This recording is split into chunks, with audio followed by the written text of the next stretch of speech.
ವಿಜಯಪುರದ ಆಲಮಟ್ಟಿ ಡ್ಯಾಂ ಹಿನ್ನೀರಿನಲ್ಲಿ ಮಣ್ಣು ಮಾಫಿಯಾ ನಡೀತಾ ಇದೆ. ಫಲವತ್ತಾದ ಮಣ್ಣಿನ ಸಾಗಾಟ ಮಾಡ್ತಾರೆ, ಅದನ್ನ ಮಾರಾಟ ಮಾಡೋ ದಂಧೆ ನಡೀತಾ ಇದೆ. ಗಣಿ ಹಾಗೆ ಭೂವಿಜ್ಞಾನ ಇಲಾಖೆ ಅನುಮತಿ ಇಲ್ಲದೆ ಈ ರೀತಿ ಫಲವತ್ತಾದ ಮಣ್ಣನ್ನ ಸಾಗಾಟ ಮಾಡ್ತಾ ಇದ್ದಾರೆ. ಅಧಿಕಾರಿಗಳ ನಿರ್ಲಕ್ಷ್ಯಕ್ಕೆ ವಿಜಯಪುರ ರೈತರು ಆಕ್ರೋಶ ವ್ಯಕ್ತಪಡಿಸಿದ್ದಾರೆ.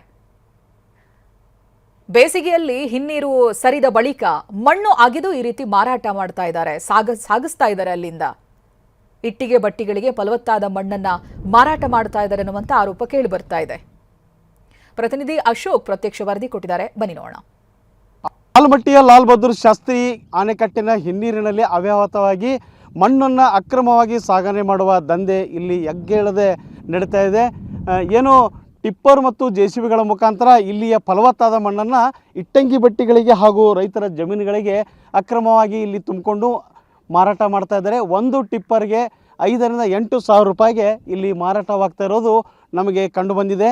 ಯಾವಾಗ ಇಲ್ಲಿ ಸ್ಥಳಕ್ಕೆ ನಾವು ಭೇಟಿ ಕೊಟ್ಟೆವೋ ಆಗ ಜೆಸಿಬಿ ಟಿಪ್ಪರ್ಗಳು ಸಹ ಸ್ಥಳದಿಂದ ಇಲ್ಲಿ ಕಾಲು ಕೀಳೋದು ನಮಗೆ ದೃಶ್ಯಗಳಲ್ಲಿ ನೋಡ್ಬೋದು. ಈಗ ತಾನೇ ಈ ಒಂದು ಪಾಯಿಂಟಲ್ಲಿ ಬಂದಾಗ ಕೂಡ ನೋಡುವುದು ಯಾವ ರೀತಿಯಾಗಿ ಜೆಸಿಬಿ ಇಲ್ಲಿ ಟಿಪ್ಪರ್ಗೆ ಮಣ್ಣನ್ನು ತುಂಬೋದನ್ನು ಬಿಟ್ಟು ಪರಾರಿ ಆಗ್ತಾ ಇರೋದನ್ನು ಇಲ್ಲಿ ನಾವು ಕಾಣ್ಬೋದು. ಕೃಷ್ಣ ಭಾಗ್ಯ ಜಲ ನಿಗಮದ ಅಧಿಕಾರಿಗಳು ಏನು ಮಾಡ್ತಾ ಇದ್ದಾರೆ, ಗಣಿ ಮತ್ತು ಭೂವಿಜ್ಞಾನ ಇಲಾಖೆ ಅಧಿಕಾರಿಗಳು ಏನು ಮಾಡ್ತಾ ಇದ್ದಾರೆ ಅನ್ನೋದು ಸಾರ್ವಜನಿಕರ ಪ್ರಶ್ನೆಯಾಗಿದೆ.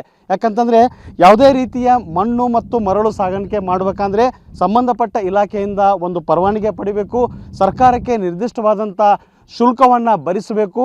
ಆ ಶುಲ್ಕವನ್ನು ಭರಿಸಿ 24 ಗಂಟೆಗಳ ಒಳಗಾಗಿ ಮಣ್ಣಿರ್ಬೋದು ಮತ್ತು ಮರಳನ್ನು ಅಲ್ಲಿಂದ ಸಾಗಾಟ ಮಾಡೋಕ್ಕೆ ಮಾತ್ರ ಅವಕಾಶವಿದೆ.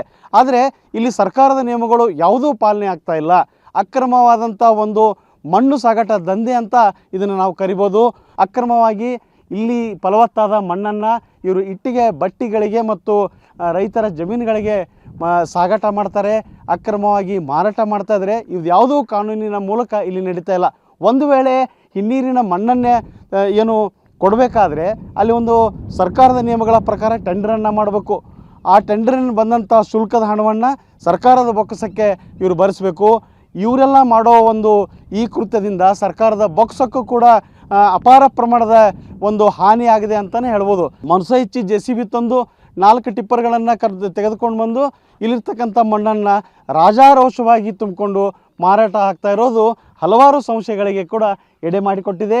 ಈ ನಿಟ್ಟಿನಲ್ಲಿ ಜಿಲ್ಲಾಡಳಿತ ಇರ್ಬೋದು, ಕೃಷ್ಣ ಭಾಗ್ಯ ಜಲ ನಿಗಮದ ಅಧಿಕಾರಿಗಳಿರ್ಬೋದು, ಗಣಿ ಮತ್ತು ಭೂವಿಜ್ಞಾನ ಇಲಾಖೆ ಅಧಿಕಾರಿಗಳು ಸಹ ಸೂಕ್ತವಾದ ಗಮನವನ್ನು ಹರಿಸಬೇಕು.